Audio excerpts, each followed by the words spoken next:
Fazenda tem acesso a essas informações. Alguns MEIs já estão sendo notificados para regularizar os valores. No quadro Eu Tenho Direito, iremos falar sobre a fiscalização do Pix.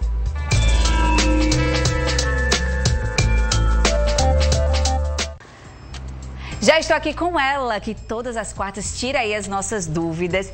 E o Pix é, Sheila, de fato, uma ferramenta muito prática na nossa vida e que não tinha custo nenhum. Quer dizer que agora vai ter? Seja bem-vinda. Muito obrigada. Olha aí, realmente, né? O Pix facilitou. Tanto que você, em qualquer lugar, você vai ver, até as pessoas quando estão pedindo, eles já botam uma plaquinha e o número lá do Pix, a sua chave do Pix. O que foi que aconteceu? A gente passou por uma fase, logo da implantação do Pix, que tinha algumas dúvidas. E aí, né, as pessoas simplesmente aderiram, sem tirar e sem conhecer realmente a função do Pix. E aí tiveram muitas fake news, até por políticos, dizendo que Pix ia ser tributado, né? Que era uma nova forma, uma criação de imposto.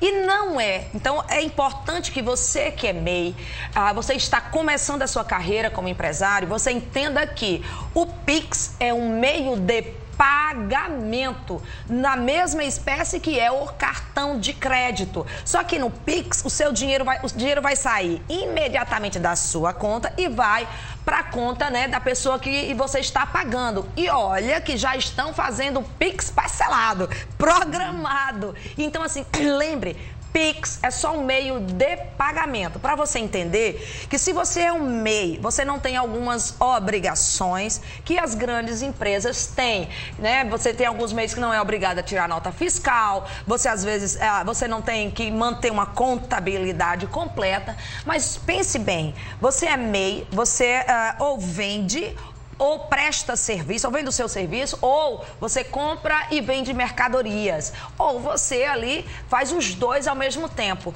Então, a forma que tem de haver alguma vinculação de dinheiro por meio de Pix com o seu CPF ou o seu CEP, significa que você, a princípio, está vendendo ou comprando mercadoria, ou pagando alguma prestação de serviço, ou mesmo recebendo de algum fornecedor. Então, significa que aquilo é tributável. E a gente sabe que é importante lembrar que o MEI, ele tem um limite então, não também. é a ferramenta que vai ser tributada. Não. Não, é só para entender. Não é a ferramenta, gente. Nesse caso aí, é sobre o que você vende e o que você compra. Exatamente. Por isso que cada vez mais você realmente tem que ter o controle.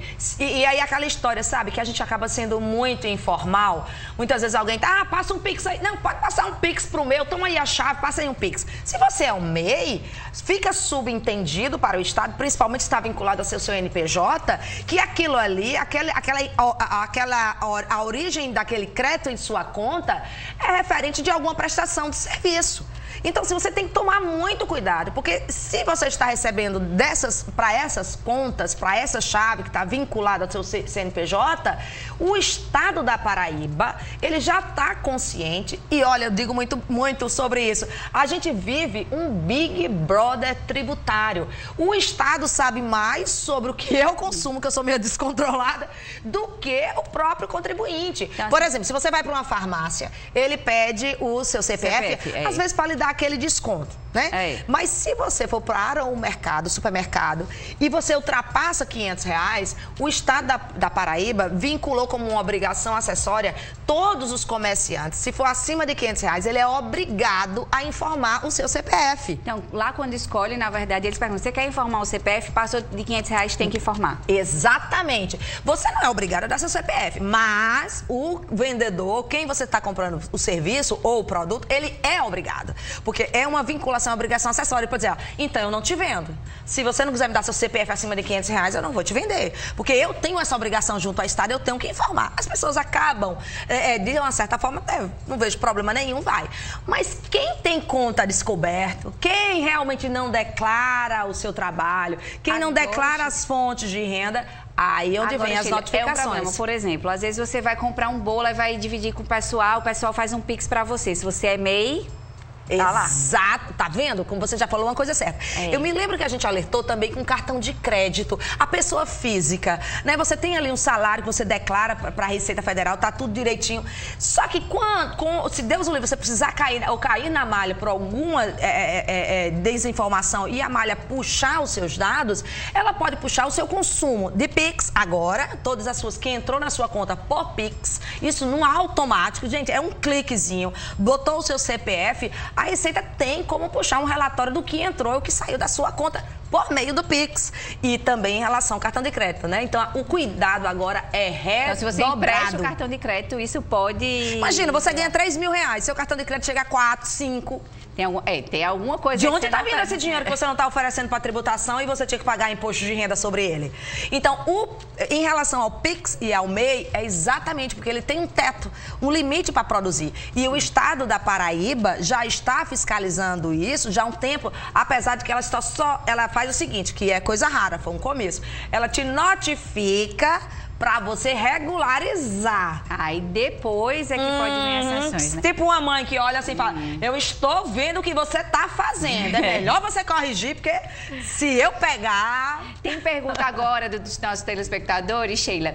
Isso para quem é MEI e tem conta no CNPJ, né? Se a conta for no CPF, passa, né? Olha bem, o vínculo e o cadastro que você tem em relação, por exemplo, ao estado da Paraíba, né? Para quem é comerciante, que você tem o seu MEI que controla, tá muito vinculado ao seu CNPJ, que é o que ele vai conseguir ter acesso. Só que lembre que o MEI e até certas categorias de empresa, a pessoa física também é responsável, né? E muitas vezes você faz aquela história, a conta é na minha pessoa física, eu vinculo meu CNPJ, então acaba tendo uma confusão patrimonial entre a pessoa física e a pessoa jurídica. E aí como é que a pessoa depois vai provar que na verdade é na pessoa física e não é na pessoa jurídica? Exatamente. Então tudo, mesmo você sendo MEI, você tem que se organizar ao máximo. Já ter essa documentação de quando realmente, poxa, eu não dou nota fiscal porque eu não sou obrigada. Eu sou faxineiro, estou fazendo prestação de serviço ali, eu não dou nota. Eu dou recibo e controlo meus recibos. Sabe aquela história? Se você quer crescer e que você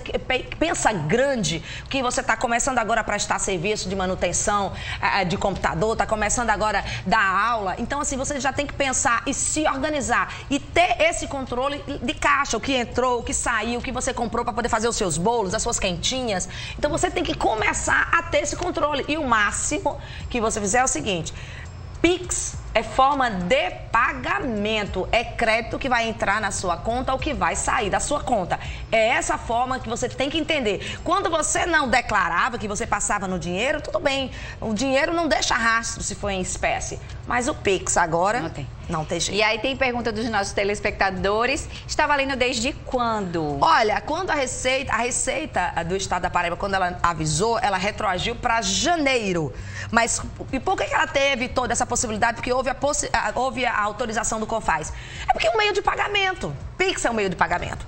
Ponto. Então o que acontece? Na sua cabeça, você vai facilitar. Pix é um meio de pagamento. E pronto. Se o dinheiro que entrou na sua conta veio por conta do cartão de crédito, você está antecipando, você, como MEI, de todo jeito, você não tem que declarar, porque o Estado vai puxar esse extrato. O Pix vai ser do mesmo jeito. Então, eles retroagiram para janeiro, lembrando que esse primeiro foi um aviso informando que nós estamos de olho em você. A Receita dizendo, olha, manda uma notificação para você dizendo, estamos de olho em você, cuidado com as suas movimentações, porque nós vamos tributar da próxima vez, a gente vai cobrar. E aí corrija. Tem gente perguntando, Sheila, justamente isso, como é que está sendo essas notificações? Chega como? Chega por e-mail? Chega por carta? Bem pensado. Olha, o Estado da Paraíba, ela fez isso de forma... divulgou muito isso na imprensa. Mas você tem uma coisa chamada DTE, que é o Domicílio Tributário Eletrônico, que você tem junto ao Estado. Ele pode mandar isso pelo seu e-mail, que está cadastrado, vinculado ao DTE, ou então notificações. E tomem cuidado, porque em alguns casos eles já mandaram excluir quando você já ultrapassou o teto do MEI. Então, fique muito atento, acompanhe o seu DTE, que é o domicílio que você tem acesso diretamente junto ao Estado. Mas, se não, vai ser notificação impressa e a Receita também vai fazer isso. Tem pergunta, né? Alguém recebeu notificação por e-mail? Geralmente, eles não entram por e-mail. Não, é porque a notificação, quando ele vem por e-mail, é avisando que tem uma notificação no seu DTE. Então, várias empresas empresas do Simples também já receberam da própria Receita Federal. É o tipo de coisa, imagina o tamanho do Brasil, imagina a quantidade de e-mail que nós temos na Paraíba. Então, o que eles fazem? Dão essa ampla publicidade e eles vão tomar ou encaminhar a longa, assim, a escala maior, quando realmente para aquelas empresas ou para aqueles MEIs que realmente ultrapassaram ou que fizeram coisas além, né? Aquela história. Gente, hoje em dia na informática é isso. Você coloca empresas que ultrapassaram o teto, dá um clique ali, aparece a estratificação. Então, hoje em dia a informatização das malhas, das próprias receitas estão muito mais eficientes. Sheila, se eu sou CLT e MEI ao mesmo tempo, e aí? Olha, é isso que eu estou lhe falando. Por isso a importância de você dividir as contas para isso. Entendi. Você já tem que começar profissionalizando. Você pode abrir a sua empresa, pode abrir a sua conta do seu CNPJ. Todos os bancos vão aceitar. É a melhor forma para dividir. Mas dessa forma que você está falando, o meu salário é a coisa mais fácil de provar. Com a minha parte, que eu sou como CLTista, eu tenho meu extrato, eu tenho a DIF, de que eu recebi tudo direitinho, né? Eu sou até aposentada, tá lá tudo. Agora, e esse tanto, e esses 10, 15, 20 mil que entrou esse mês na sua conta? Ah, eu pensei que não ia ser tributado, que era, né, aquela história. Esquece. Quando agora eu fui declarar, todo o PIX estava lá. Meu Deus do céu. Exato. Então o MEI vai ter que fazer suas declarações anuais e ele vai ter sim que declarar. Fica mais fácil para ele puxar, porque ele puxa você puxa o seu próprio extrato mensal e tá lá na sua conta o que você fez de PIX. Gente, o MEI, a ideia do MEI é para você começar a ser um microempreendedor, para você crescer. Não é para você ser um MEI eternamente. Entendeu? Então você está começando, então comece a organizar, buscando esses conhecimentos, tirando dúvidas com um contador amigo, vai atrás de um contador, vá para as redes sociais buscar informações, porque você precisa se informatizar, porque você vai crescer, você vai entrar para o Simples e você vai produzir muito, mas se você for organizado, porque senão você vai acabar herdando muita dívida e muito imposto. E aí tem mais outra pergunta, deve existir alguma preocupação em caso de MEI que recebe PIX em sua conta de pessoa física enviada por outra pessoa física? Olha, é esse controle que eu estou lhe dizendo, porque quando você for chamado para uma fiscalização, você vai ter que provar o que foi. Imagina, por isso que eu digo assim, quando você ainda é pequeno, essas movimentações ainda são muito pequenas, tudo bem, porque o Estado não vai dar conta de não só notificar, mas de entrar com auto mesmo. Então, muitas vezes ele vai só excluir. E aí você vai ter que fazer um processo para poder provar ou pedir a sua inclusão novamente junto ao Estado. E cadê as suas provas?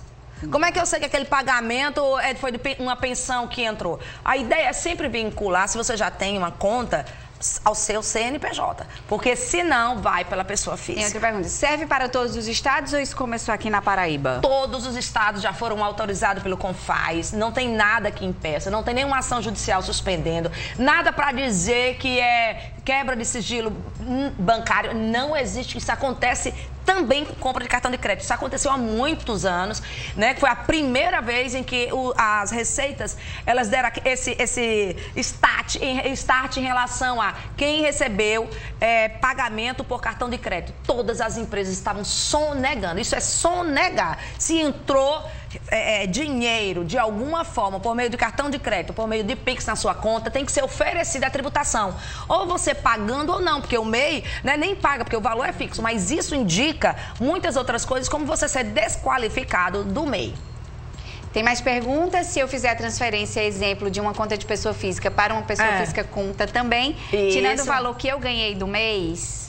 Olha, é isso que eu tô falando. Por isso que você tem que ter consciência dessa renda, foi o que a gente falou. Pode ser que você utilize a conta da pessoa física para movimentar todos os rendimentos do MEI. Você não abriu ainda a sua conta como pessoa jurídica. É o ideal. Você precisa fazer isso. A Receita Federal também vai. Tem pessoas que nem têm empresa, não têm emprego, mas tem uma movimentação muito grande bancária. Uma hora você pode ter o seu CPF bloqueado e você vai ter que prestar satisfação à Receita. Como é que uma pessoa que não tem renda está movimentando? É dinheiro de tráfico? É dinheiro... ele pode pensar em uma coisa. E o Estado e a União não quer saber de onde vem o dinheiro. Ela quer receber o tributo dele. Então, se organize, leve a sério e entenda que uma PIX é uma forma de pagamento. E se é uma forma de pagamento, vai entrar na sua conta e o ideal, se foi de serviço, que seja na conta da pessoa jurídica vinculada à pessoa jurídica, ao CNPJ que você tem ao abrir o MEI. Então, olha, fica aí de olho. Você também pode seguir Sheila nas redes sociais. Lá, se quiser tirar mais dúvidas, pode apertar por lá, né? Pode, então, você já sim, segue é importante. Aí, @Sheila_Sodré. E aí tem, ó, tem muitas coisas bacanas. Tem indicação de filme também, a gente tá vendo aqui agora. Então, você faz aí, é um mix de conteúdo lá. Indicação só no final de semana para dar uma relaxada, porque é muita coisa jurídica que a gente precisa mesclar um pouquinho. Sheila, muito obrigada. Eu vi esse bate-papo, tenho certeza que a gente aí clareou as ideias de muita gente. Obrigada, viu? Até mais, querida. Até mais. Olha só, você já segue a gente lá nas redes sociais, @TV